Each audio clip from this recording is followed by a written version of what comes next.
What is going on? You are listening to TAGSPodcast, aka Talk About Gay Sex Podcast. I'm your host, Steve V. This is episode 534, alongside Jeremy Ross Lopez. How you doing, Jeremy?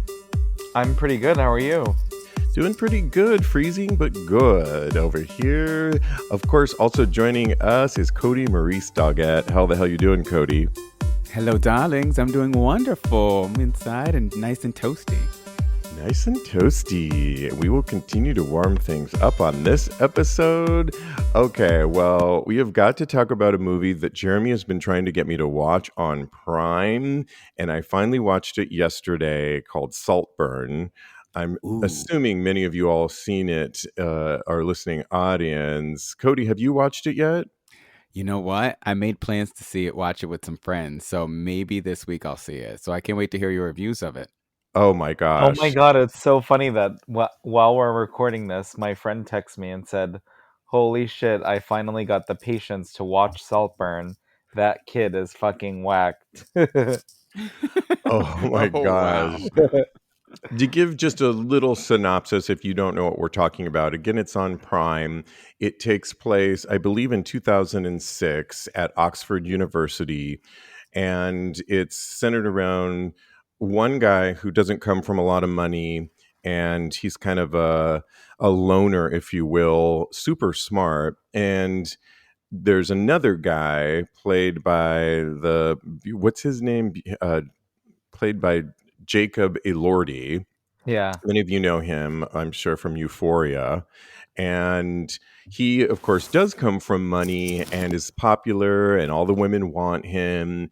And they are an unlikely friendship that happens. And over the break, Jacob's character feels for his friend and decides to, after a long story of the friend, he invites him to what's called Saltburn, which is like the mansion that Jacob's character lives in. And it's just, I mean, an amazing mansion.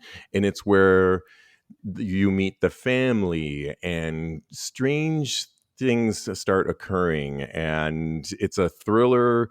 It's a dark film. It's a lot of things you did not expect. I don't want to say anything more, but it's really, it's so interesting. The music's really good, and the characters that are in it are all like artsy and like creepy and sexy, and I really loved it, but it's definitely not for everyone. It's like I haven't seen anything like this in a while, but I loved it. it kind of reminds me of some of those earlier films in the maybe late 90s, or I'm thinking Cruel Intentions, Jeremy. Yes, it's just like Cruel Intentions, which I Thank love. you. Yeah. Yeah. I love Cruel Intentions. Oh my Okay. gosh, I can't wait to watch it. Totally different storyline, of course, but very dark and good usage of music. And one of the things about music that is the last song, we can tell you this part, is Murder on the Dance Floor. And oh my god, I'm obsessed. such a Sophie great Ellis-Bextor. song. Who is it? Sophie Ellis-Bextor. Oh my God, you knew that right away. I love that song. It was released 23 years ago, and it has made, because of that final scene where it comes, and we could just tell you a little bit about Barry Keoghan, who is the other character in the film, dances nude to it. And many of you probably already seen that scene because they put it all over social media and on all the blogs. And it's a really, after seeing the film, I love seeing him dancing naked in Saltburn and understand it a little bit better. But he's dancing to Murder on the Dance Floor. Like I said, 23-year-old song. It's gotten the singer to chart again after all this time. Hot 100 in the US, coming in at 98 earlier this month. So she's in the top 100, and it's been doing great overseas as well. And they recently interviewed her on in the UK, asked her what she thought about it, and she said yes, she's thrilled beyond belief. She watched it with her 19-year-old son. and and his grandmother, and they asked her, did she know what her song was going to be used with, in other words, Barry Keoghan dancing naked to it. And she said, oh yeah, they ran that by me. And I said, absolutely, I want to see this in film. Like, I need to see this. And so she couldn't be more thrilled that her song is charting again and doing so well. But such a great song. And I noticed you used it, Jeremy, in one of your recent posts. Yeah, And I saw the movie right before New Year's, so I used it as my New Year's Eve song for my post of my party that I went to. love it. Love it. So you're definitely going to love it, Cody. Highly recommend it. Back to Jacob Elordi, the Euphoria actor, was recently on The Tonight Show. And there's a scene in the movie where the other character, and I'm talking about, I just mentioned him, Barry Keoghan, is watching Jacob's character take a bath and actually jerking off in the bath. It's very erotic and steamy, and you could tell Barry's kind of turned on. The character is turned on. And we could just tell you this one bit. After Jacob gets out of the bath, Barry's character goes into the bath, and because the guy, Jacob's character, was jacking off in there and came, and Barry's character ends up going back in the tub and like drinking and slurping the bathwater. It's a really erotic scene. Well, Jacob was just on the Tonight Show recently, and he was presented with a candle. Apparently, there's all these candles that have come out called Elordi's bathwater, as Oh if this my is what it would goodness. smell like. Oh my And God, that's hot. Jacob knew about this. He had heard about him. There's like 6 or 8. He was like, I just want to know who's profiting off of this, to be honest. Of course, they're all across Etsy. You can get yours as well. He said it smelled like a washing room to him, or kind of like detergent. But he indulged the Tonight Show and the audience there. And not only did he smell it, essentially smelling his own bathwater, but he pretended to be licking it as well, like licking his own bathwater. So what a good sport he is, Jacob. And I think he's so hot anyway.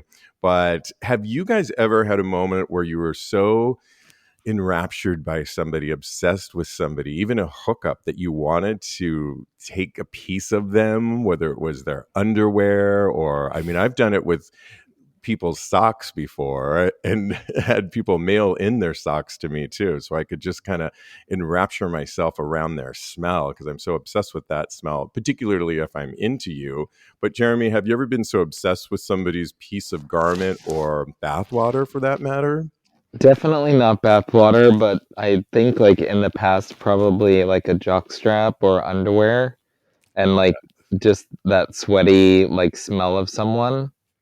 But I Absolutely. definitely could not put my mouth anywhere near the drain of a tub or bath or shower. Yeah, I don't think I could do that one either, because not only maybe be their cum inside the bathwater, but it's also their dirt that I just need that to wash down the drain. So Yeah. not really my thing. Cody, have you ever been enraptured the way the character Barry was of Jacob's bathwater? Oh, definitely. I always pretend that my whoever I have over the tricks, I always pretend like their underwear mysteriously went missing. I don't know what happened to it. I don't know. But I don't think I've ever been so enamored that I want to drink somebody's bathwater. But that, I mean, I would let somebody do it to me in a heartbeat, because that sounds pretty hot. And, I'm can't wait to see this scene, because it sounds really intense. Steamy and hot. Yeah. Speaking of being enraptured, I had somebody that I'm hanging out with here in New York stay over right before I left for Puerto Vallarta for the holiday season. And I found one of his socks, and I was like, oh, he must have left it here. And I didn't Oh do my what you God, you and the socks. and so I was so, and we have a thing, like, he likes me totally worshiping his feet anyway, or he's totally cool with it. And so I was like, oh, and it smelled great. It smelled like him. And I ended up taking it with me, like packing it, and it still smelled like him. And it was great. I'm in Puerto Vallarta and I had it. Well, one day we were doing our laundry and I'm taking my clothes out of the dryer and I'm like, shit. My sister goes, what? I'm like, Nothing. It was I had washed it, and it was like, I was so bummed that I had washed it, and no longer was I going to have that scent. So I was, Oh ugh. no. I knew it wasn't that big of a deal, but it was like the whole point was keeping that sock for that purpose. But anyway, I can return it now since it's no longer useful. Return it Um, and take another one.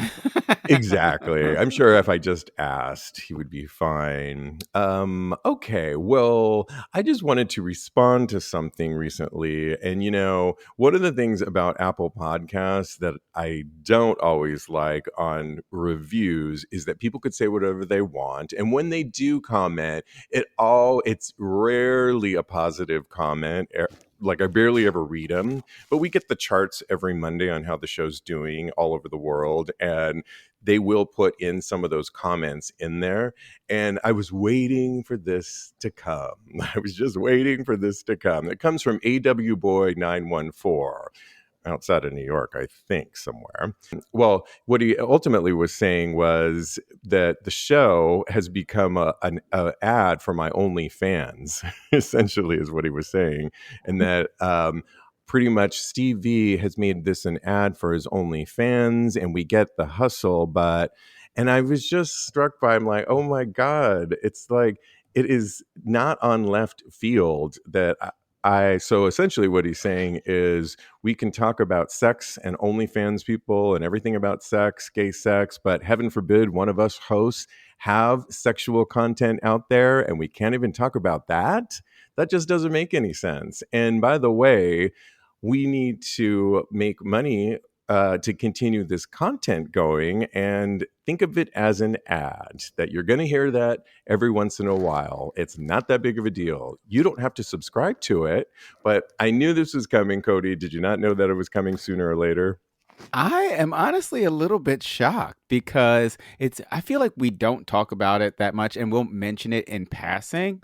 And I feel like I haven't heard it to where it's become something that sticks out in my mind. So this actually really does surprise me. It's just funny because out of a 45 to an hour show, as we do 2 shows a week, we've Yeah. probably spent a couple minutes on it here and there since it launched in November. But again, it's not out of left field, Jeremy. It is a sex podcast. And Right. so, And I feel like there's been so many previous episodes that we discuss like multiple different people and that are using the same platform. So it's definitely not left field that you would have a page. And I don't know, it sounds like a hater in the background. okay, that's kind of what I thought too. I mean, Cody, nobody seems to mind when we're promoting our newer podcast of a certain Mhm. age, which, by the way, the only similarity is that we do it and it's LGBTQ, but has nothing to do with sex. I think sometimes people don't like it when you promote other things on your platform that people But come for everyone that. does that. Are you kidding? Like Yeah. the housewives, all they talk about is their liquor when they're on there. Like if they have a tequila brand or they have this or they have that and they're like, Or you turn on The View and they're promoting Whoopi's latest project or Sunny's yeah, latest book that she wrote or Joy Behar's current off-Broadway production. I mean, we could go on what Oh people yeah. promote.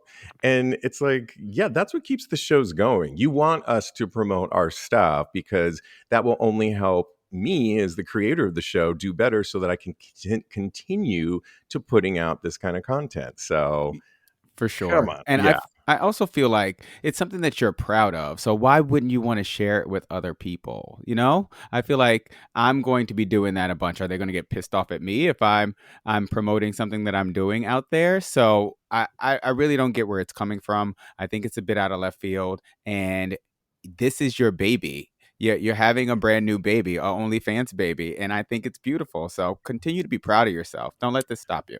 Oh, well, thank you so much. And just keep in mind when you do put those comments on Apple Podcasts, the way it's built is they get baked in forever. We get no say on it, although we can on our show here, thank goodness. But you can Whoop. always just send us an email if you want to, say something to us, and we will listen. But we will also probably clap back. Like a good drag queen. Okay, let's move on to hot topics because we took too much time on OnlyFans there. Okay, well, New York is planning to stop STIs. And this is why I love living, not right now because it's too cold, but this is why I love New York City because the city wants doctors to prescribe a preventative drug. And I'm talking about Doxypep that could stop diseases like syphilis. And it's the New York Department of Health and Mental Hygiene who actually took a bold step early this year, becoming one of the only such departments in the country to release guidelines to healthcare providers on the use of doxycycline, or Doxypep, as I said, to prevent bacterial sexually transmitted infections. And they're trying to encourage the use of Doxypep when appropriate, follow recent data which shows a rise in syphilis, chlamydia, and gonorrhea in the nation's largest city. And they had guidelines as well, too, because some of the guidelines say that, you don't want to overprescribe this because then you could be potentially immune to syphilis down the road.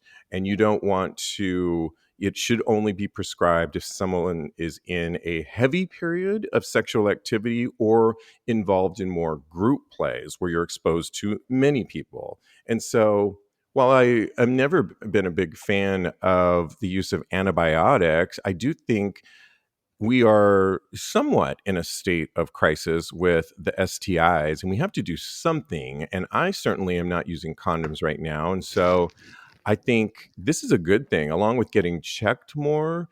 I think this is a good thing that doctors are prescribing this. I mean, what are your thoughts on this, Jeremy, about this new New York really prescribing Doxypep? I think that's great, and I think it's like a really good cause, and I think it would definitely help and uh, make a positive impact in just staying healthy and knowing like your status across the board.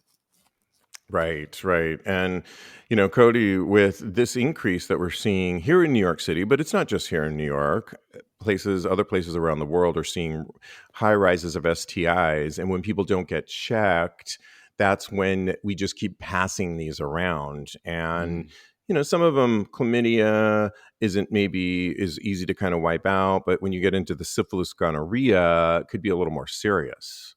Oh yeah, for sure. I think this is great. I think that my initial reluctance about this was that you can become resistant to antibiotics and things of that nature if you use them too much, but it was addressed. And then you mentioned syphilis and my booty hole turned inside out, and so I'm totally on board with it because this is something that is going to help everybody out there. It's going to keep all these diseases from being on the rise, and that's what we really need right now because they're really running rampant, unfortunately. So more power to them. I'm just looking to get some Doxypep, honestly. Yeah, when you're more sexually active, I think, or your next group orgy, More? Cody. Is that even Just came for one possible? on Saturday. Okay, well, moving on. We all know Fire Island here in New York, and there is a new term running around called the new Fire Island. It's gone kind of viral the last few weeks, fueling trends of the news that a group of investors want to create a unique gay vacation hotspot outside of what we just know as Fire Island. And they want to do it overseas, somewhere in Europe, in the Mediterranean. And they say, we're bringing together a community of gay men to build a new paradise inspired by one of the original Fire Island pines in the sunny Mediterranean and for a new era, writes the website. And they say they're actually taking they said that Fire Island has gotten so expensive with the homes, and really there's a shortage of homes. And many of us also know how expensive it is to even, if you can, get into a share. It's really expensive. And heaven forbid you just try and go for the weekend. It's really expensive. And usually it's a 3-day minimum and can cost you in waywards of $1,500 or more. And I'm probably being on the conservative side of that. It's actually hoping that the homes stay around the price of $500,000 for a 4-bedroom. That's as if you're buying freestanding house with a pool in this new what they're calling gay paradise. And while there was a lot of people excited about this, there's of course some naysayers. There was a reference to the friar. I think it was called the. Do you guys remember that documentary, the Friars Club? Oh, Yes, that yes. the festival. Fire Festival, Yes, yes. Friar Yeah, Festival. Oh my God. yeah. They did a whole meme on that. Like, hey guys, I came out to this place, but I'm stuck here with a mattress on the sand. And like it all sounded like a good idea until you're there stuck. And then others were complaining, like, really? I'm can barely make it over to Fire Island, but now I got to get a plane ticket over to somewhere Mhm. near Ibiza. Good luck. And somebody said, baby, I'm not trying to fly internationally to do a substance. I'll just leave it to your imagination in someone's Uh-oh, bedroom hey. during a Barbie themed pool party. I can literally just take the Long Island Railroad.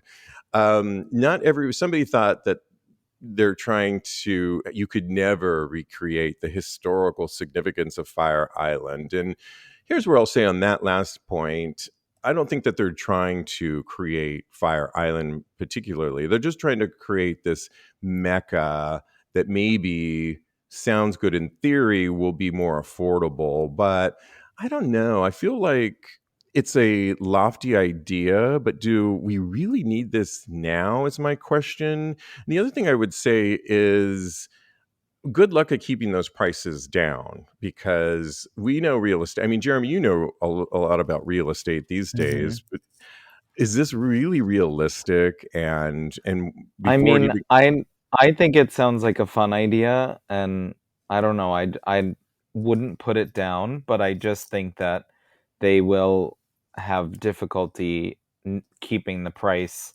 even moderate, just because of the fact that almost everything that is for sale has like doubled in price. So like even just buying lumber to build anything has doubled in price. right, and I can't So imagine. imagine when you have to put together buildings and villas and casitas and all of that. I can only imagine like the cost of all of that. They're gonna have to try and make it back, and you're gonna need to sell like $30 cocktails and like $80 dinners, and I don't know. It's just like, but I'd say power to them because it sounds like a great idea, and I'd like to see it happen, but I don't know. That's like the positive thinking side of me. In a view, But yes. yeah.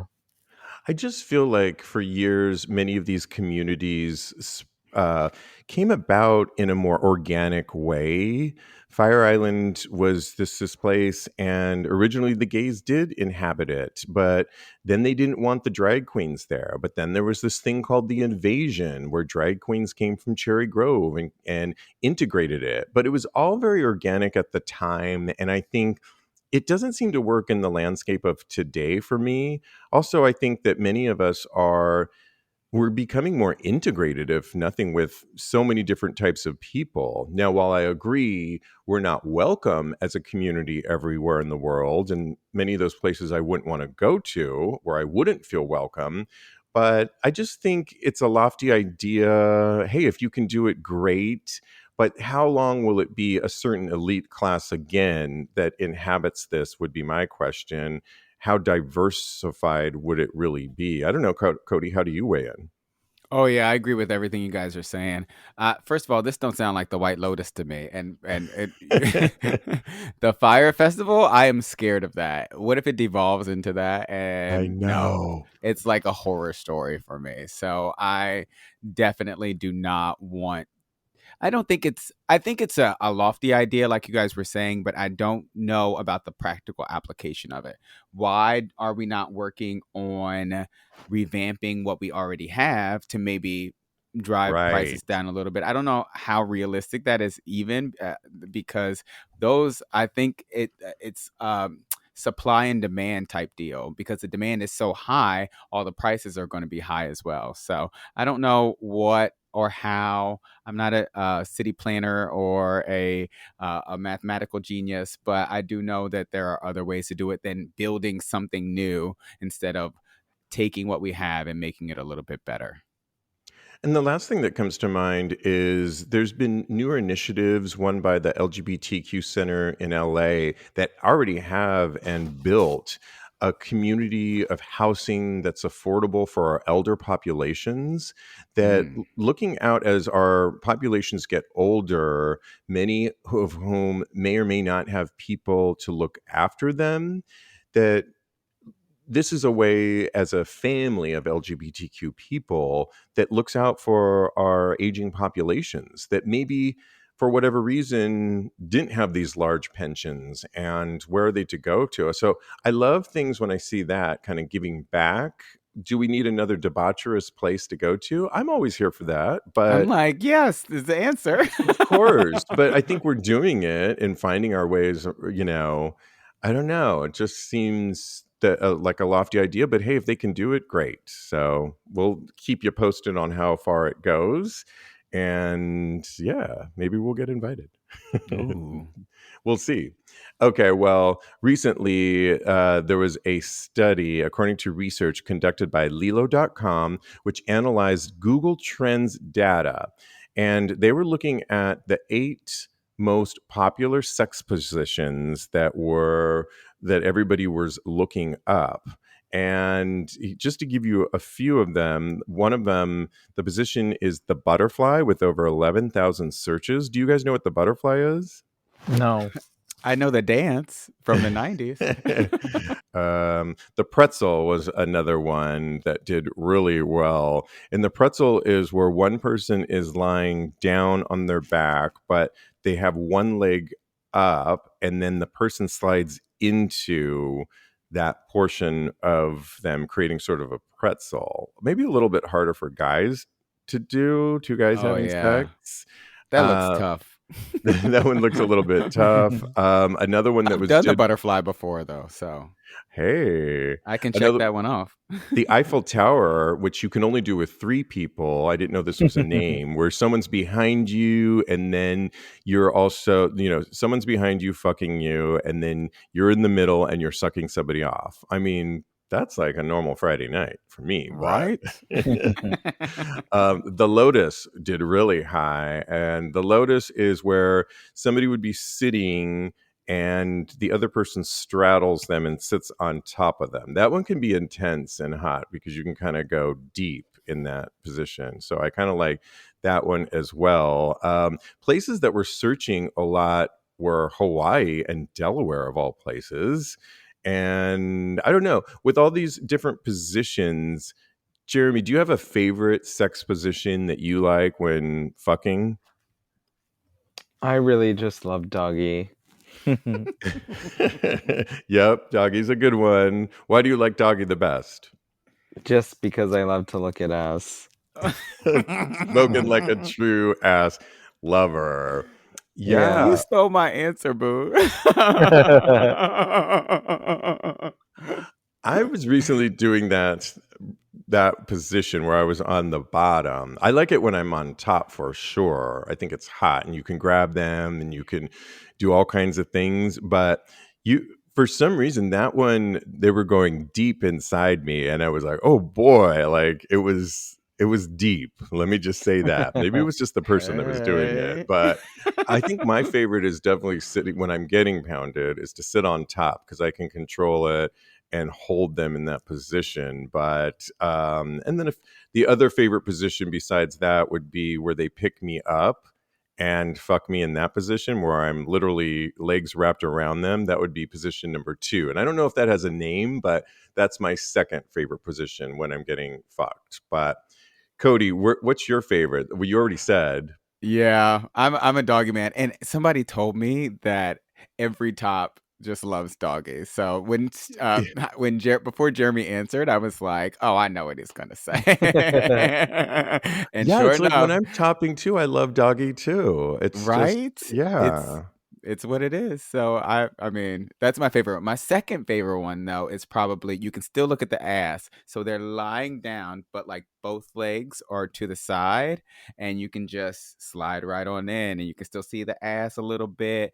Maybe you don't get as deep, but it's still a really good position. One of the other top positions that ranked was the spooning position. It ranked fifth as most searched positions. And I have to say, when I'm really intimate with somebody that I really am connected with, I love that, particularly like in the morning when you both wake up, you just kind of slide into them or they slide into you. I think it can be really intimate, hot, maybe a little lazy, but hey, it's the morning, right? So I vote for the spoon with intimacy. Do you guys like the spoon, Jeremy? Or Yeah, definitely. it's hot? Yeah. How about you, Cody? I mean, as long as I'm getting in it, I'm okay. I like all the positions. All Get it. right. I love it. Okay. Let us know what positions you like or are ranking in your hemisphere, and we will report on that. Well, we love giving advice on this show, and we love it when you write in. You could always go to the website and email us via that. Go to tagspodcast.com or DM us on any one of our Instagram accounts, which we'll give at the end of the show. And it is a long one. And even the person writing it said it's long. And so I know he wouldn't mind if I paraphrased it a bit. He said that as he's a listener and an avid fan of the show, and he describes himself as a bisexual man. And he said it took a long time for him to come to terms with that. He then started with trans porn and really liked watching that. And one day he got enough nerve to go on Craigslist and go to the casual encounters. This is several years ago. And he met somebody to bottom. And that took a whole lot. But he goes on to talk about how the first guy came so quickly, and he said that was it.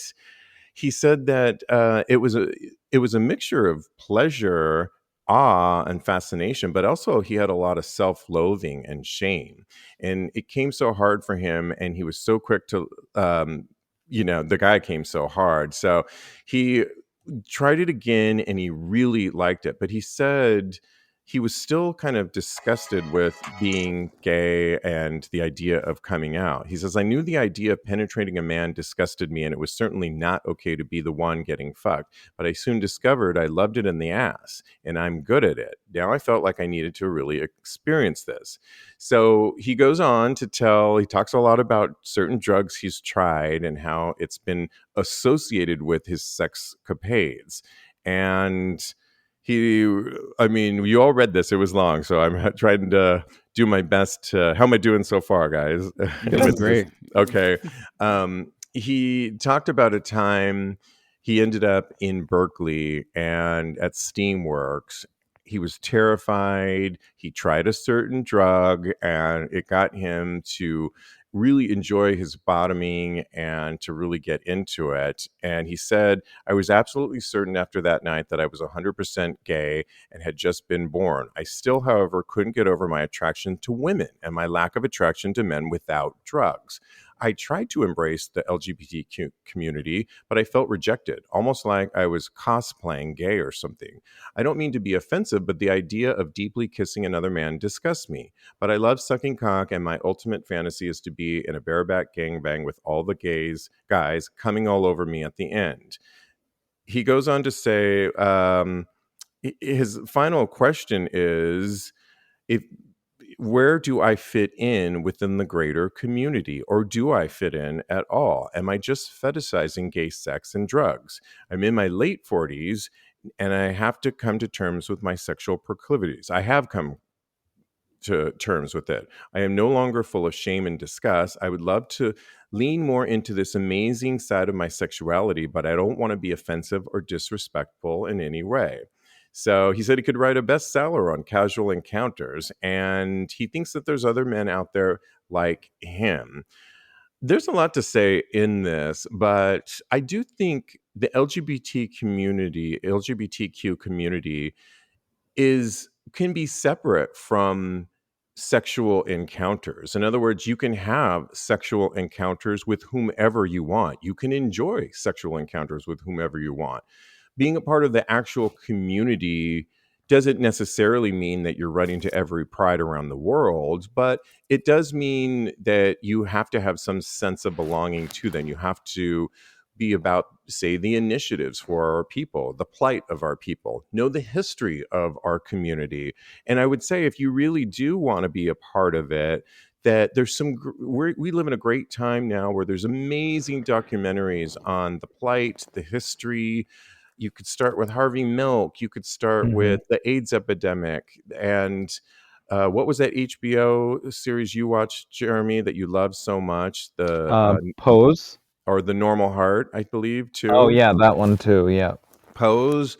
You could find more about our community to see what really is our community. And if you wanted to kind of wrap your hand around it, on the other side of it, you don't have to be a part of it. If it's just, I don't think you're really doing, it's not disrespectful to us. It's just, if you fell in love with somebody and you didn't tell them all this, then that could be a problem. But it doesn't sound like you're on that plight. So I would say, if you really want to learn about the community more, start with the incredible age that we're in with digital content, and seeing if any of yourself is reflected in any of the things you're seeing on the screen. Jeremy, how do you weigh in on advice for him and trying to see if he can fit in? I think that everyone has their own place that they fit in, and I think that uh, being a part of the community, like you said, is not. Uh, you don't have to be like a major advocate for every LGBTQ topic and every movement and all of that. But I do think that it sounds like this listener should probably spend more time with gay men outside of the bedroom if he's trying to figure out, like, trying to find himself in our community. And then I think it would help him learn if he even wants to be a part of the community. Like, spending time, like, the sexual encounters are one thing, but I think, like, maybe going to a gay bar for happy hour, or getting a drink, a coffee with a gay guy. And it's not all about the semantics of, like, actually kissing them or actually having any sort of PDA. And it's more about just, like, connection. And I think that that would probably help him figure out where he's at for himself. I also think that having these experiences be without partaking in any extracurricular activities would help him try and figure it out, because I feel like the uh, party favors modify how you act and the way that you perceive certain things and people. Yes, absolutely. Well spoken. And you're talking so much about the humanizing of the community. And I love that. And, he mentioned the drugs a lot in this, and, no judgment at all, but they can definitely have a different effect on you. Cody, and I want to hear your opinion, but we have had a lot of different bisexual people on our show before, on Tags Live in particular. Zachary Hmm. Zane comes to mind, Marie comes to mind, and they talk a lot about how, as bisexuals, pansexuals, the representation is less than, say, gay men or even lesbians. And I would also say align yourself with those communities as well, too, because they often, those that are really out there, the Zachary Zanes of the world who are writing books, and Marie, who is organizing groups in DC for the community, often feel underrepresented too. So, and there are people that are out there, but maybe aligning with those communities as well could be another helpful matter. And there's so many groups, not knowing where you live, but you could look into even online groups if you're in a more remote part of the world. But Cody, what do you say? Oh yeah, I totally agree with you guys. I think there's some brilliant advice that's been thrown out here, and I hope he takes advantage of it. I would go a little step further and say go ahead and read Zachary Zane's book, Boy Slut. It's really good. It's very enlightening, and I think that he can glean a lot from it. I also want to start off by saying that yes, he is a part of the community. You do belong here. It encompasses a large array of and types of people. So please feel welcome. Please feel like you are an important component in our community. And sexuality is such a broad spectrum, and I feel like he should explore his sexuality a little bit more. And like Jeremy said, without the use of party favors, because that can play a key component in how he sees things. Something else I kind of would like for him to investigate, look into, is getting some therapy, because I feel like there's a lot of things that are built up and that he might be holding on to, especially that part that when he said he had trouble kissing guys. That sounds to me like it should be explored a little bit, especially by a mental health professional, because that it feels to me like it needs some unpacking. So yeah. Well, Also, to your that go yeah, ahead. I was just Also, gonna go ahead. Yeah, go. no, no. So yeah, I also, something Jeremy said that really piqued my interest is try and find some friends outside of the bedroom. And I thought that was something great that he said. Oh, and as far as, I feel like if he takes into account that he is this type of person, and he realizes that if he exists, then more people like him exist as well. So if he takes that into account and goes out there and tries to find like-minded people, then it would just enrich his life so much more. Absolutely. And one of the things I was going to say to piggyback off of what you were saying was the kissing part that you were saying. Hmm. He mentioned, not only did he say he was turned off, he said he used the word discuss. I know. And there are 100% heterosexual people out there that have no interest in ever crossing the line, that are not disgusted by two men, two women kissing and all of that. And so for you to be so involved in the sexuality of it all, to be disgusted by the choice of words, lets me know that I would agree with you, maybe seeing a sex expert on this to maybe talk that through on why it does. And Yeah. the shame exists. Oftentimes, I think we're always looking at our own histories on why we are the way we are. We could all benefit from therapy in that way. But I also agree too, just maybe meeting people outside of the sexual arena, outside of the drug fueled arena, and humanizing other bisexuals and gays, like both of you said, can only be a positive thing. Maybe you still won't want to be engrossed in a romantic or linked up relationship, but you might not be disgusted anymore. And that could be a positive thing to But humanize the community. but also, that is a part of the sexuality spectrum. You can still be bisexual and not necessarily want to have a relationship with a man. Well, maybe. But no, I feel like that's part of being a bisexual. Maybe you just like enjoy having sex with men. I don't know. That's a thing. Yeah. Well, I hope this helps, and let us know how we weighed in on that. Again, you can always ask us for sex or relationship advice. We will give our solicited advice to you. And lastly, there was a Reddit thread that was asking the question, are you guys happy with what your dick looks like? If not, what would you change? And to be more specific, they were focused on one area. For example, would you want it to be bigger or more girthy? But what they really focused on was circumcised, or would you want your foreskin back? And that's where the thread continued on with foreskin or not. And I was looking it up, and apparently of course, there's foreskin restoration out there, right? There's everything else you can do. And I was looking up the risks of all of it. Essentially, they take skin and attach it to you're actually stretching the tip of your skin. They're not actually taking skin. You're stretching and stretching your own skin so it forms its own through different procedures, which sounds painful. And of course, there's risks that could come about with it. Let me just read you a little bit of the details on that.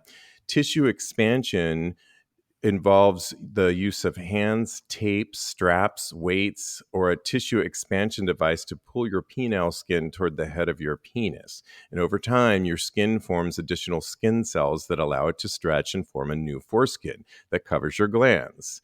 It may take several years of regular stretching to restore your foreskin fully. And there's not enough data, of course, to confirm whether tissue expansion has good long-term effects. There's also surgery. Surgical foreskin restoration involves taking skin from another area of your body and transplanting it into your penis. No, thank you. All of this is not without problems that could occur. And I just say, while you may miss it, how can you miss what you never had or what you knew you didn't have? Most of us have gotten the procedure done when we were babies. So I just say enjoy those that haven't and be happy with what you've got. And I'll say one little sidebar. When I was in Puerto Vallarta for my birthday on Jet's Naked Beach Tours, Jet, he wouldn't mind me sharing this, has a lot of foreskin. And one of the birthday gifts that birthday boys got was him. He was able to stretch his foreskin out and pour tequila inside of it. It was about the size of a shot glass. And we went down and took a whole shot glass of his foreskin, which was delicious. And I highly recommend it. He has that amount of foreskin there to do that. Jeremy, do you miss your foreskin? And I do not at all. Right, exactly. I mean, just be happy with what you got, right? Yeah. Cody, where do you weigh in on this? I hear that having a foreskin makes sex feel amazing. So I kind of do miss it, but I'm not going to go to the lengths of having it restored. That just sounds too much. Like it's not going to be the same. So I'm going to just be happy with what I got. I love my penis. So other people seem to enjoy it too. There you go. And enjoy the ones like Jet, if you're on the Jet's Naked Beach Tours, and get a shot of tequila with it. It's really yummy. I highly recommend it. So good. Okay, you can always follow my co-host on Instagram. You can follow Jeremy at JRossLopez, at JRossLopez. Follow Cody on Instagram at he's a life coach at KMD Coaching, or his personal account at Mr. Maurice. Follow me on the gram. I am _Steve V. And I am going to promote it, my OnlyFans, onlyfans.com/sexy poppy Steve V, where you can see Jet and I in action that I posted last week and more this week, which should be a lot of fun. I had a lot of fun, and I hope you enjoy it as well. Sexy Poppy Steve V. And in the meantime, continue having hot, gay sex.